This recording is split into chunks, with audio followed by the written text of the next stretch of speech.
Good morning students. हम मानव कल्याण में सूक्ष्म जीवों के बारे में स्टडी कर रहे हैं, जिसमें पिछले लेक्चर्स में हमने औद्योगिक उत्पादों में सूक्ष्म जीव के बारे में स्टडी किया था, जिसमें किण्वित पेय और प्रतिजैविक यानी एंटीबायोटिक्स के बारे में हमने स्टडी किया, जानकारी हासिल की। आज हम पढ़ते हैं रसायन, एंजाइम और अन्य जैव सक्रिय अणु के बारे में। Chemicals, enzymes and other bio active molecules क्या होते हैं। तो सूक्ष्म जीवों का उपयोग भिन्न प्रकार के रसायनों में, एंजाइम्स के निर्माण में और अन्य जैव सक्रिय अणुओं के उत्पादन में किया जाता है।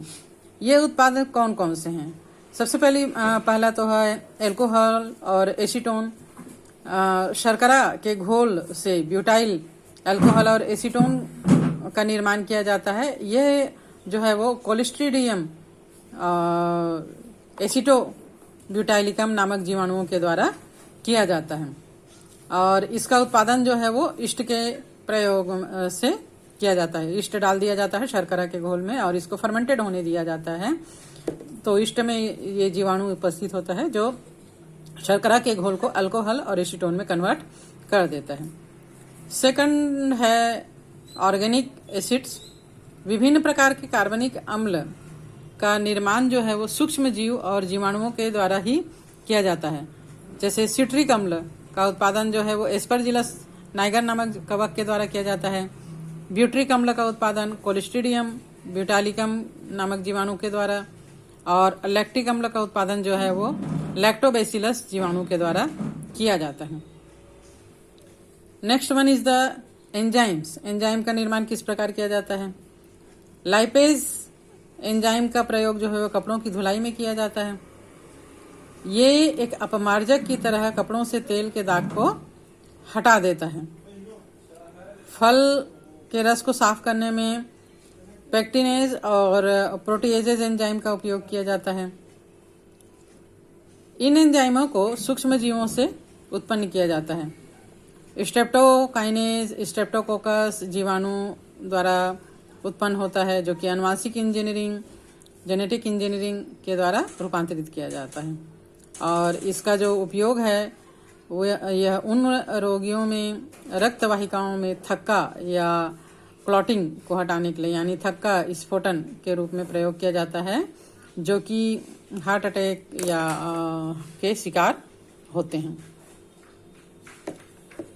नेक्स्ट अन्य जैव सक्रिय अणु के बारे में, अदर बायो एक्टिव मॉलिक्यूल्स जो है ये भी सूक्ष्म जीव से ही बायो मॉलिक्यूल से उत्पन्न किए जाते हैं। जैसे ट्राइकोडर्मा पॉलीस्पोरम नामक कवक से एक जैव सक्रिय अणु साइक्लोस्पोरिन ए बनाया जाता है। इसका उपयोग अंग प्रतिरोपण में प्रतिरक्षा निरोधक कारक के रूप में रोगियों में किया जाता है। इसी प्रकार एक ईस्ट मोनस्कस परप्यूरियस से स्टेनिन व्यापक रूप से तैयार किया जाता है, जो ह्यूमन बॉडी के रक्त के कोलेस्ट्रॉल स्तर को कम करने में इफेक्टिव होता है। ये उस क्रिया को प्रभावित करता है जिसके द्वारा कोलेस्ट्रॉल का संश्लेषण होता है। तो इस प्रकार कोलेस्ट्रॉल संश्लेषण के लिए आवश्यक एंजाइम को कार्य करने में ये के लिए रोक देता है। इसके फलस्वरूप कोलेस्ट्रॉल संश्लेषण बॉडी के अंदर नहीं हो पाता।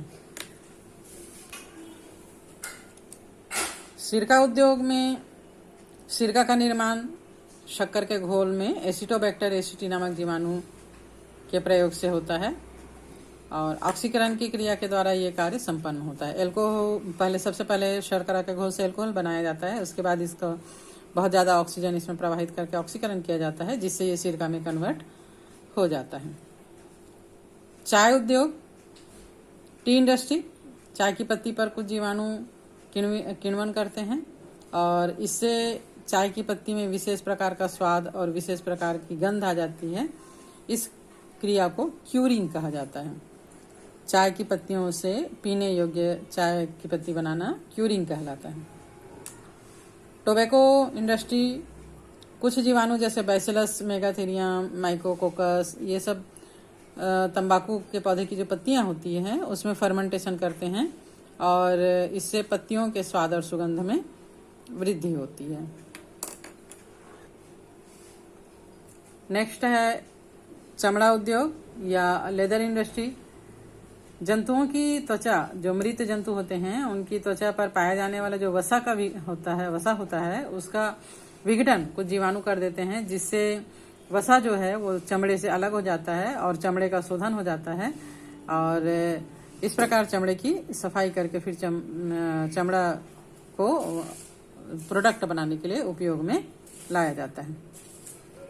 रेशे का रेटिंग, फाइबर रेटिंग।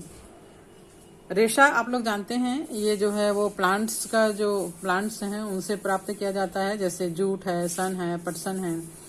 इनमें जो रेशा होता है, रेशा मीन्स क्या है, ये कि जो तने का बाहरी परत होता है, जो कॉर्टिकल रीजन होता है और एपिडर्मल रीजन होता है, उसको निकाला जाता है और इसमें जीवाणु क्लॉस्ट्रिडियम एसिटाब्यूटेलिकम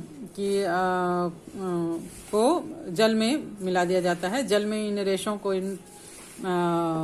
सड़ाया जाता है, इन जीवाणुओं की सहायता से फर्मेंटेड किया जाता है और फिर पीट कर उसका जो ठोस भाग है, कठोर भाग है, उसको निकाल दिया जाता है और रेशों को अलग कर दिया जाता है। ये जो क्रिया है वो रेशे की रेटिंग कहलाती है। जूट तैयार करने में कोकोरस कैप्सुलरिस और सन के लिए लाइनम यूसिटेटिसम सीएम और पटसन के लिए कैनाबिस सेटाइमा के तनों की रेटिंग की जाती है। इसके लिए परिपक्व तनों को कुछ दिनों के लिए जल में डुबा दिया जाता है और जल में जो जीवाणु पाए जाते हैं वो तने को सड़ाने का काम कर देते हैं फर्मेंटेड करके। इसके बाद तने को निकालकर लकड़ी से बने मुंगेरी से पीटा जाता है और रेशे को अलग कर दिया जाता है। इस प्रकार तने से रेशे को अलग करना ही रेशे की रेटिंग कहलाती है। तो आज के लिए हम इतना ही पढ़ते हैं। कल हम पढ़ेंगे वाहित मल उपचार में सूक्ष्मजीव किस प्रकार सहायक हैं।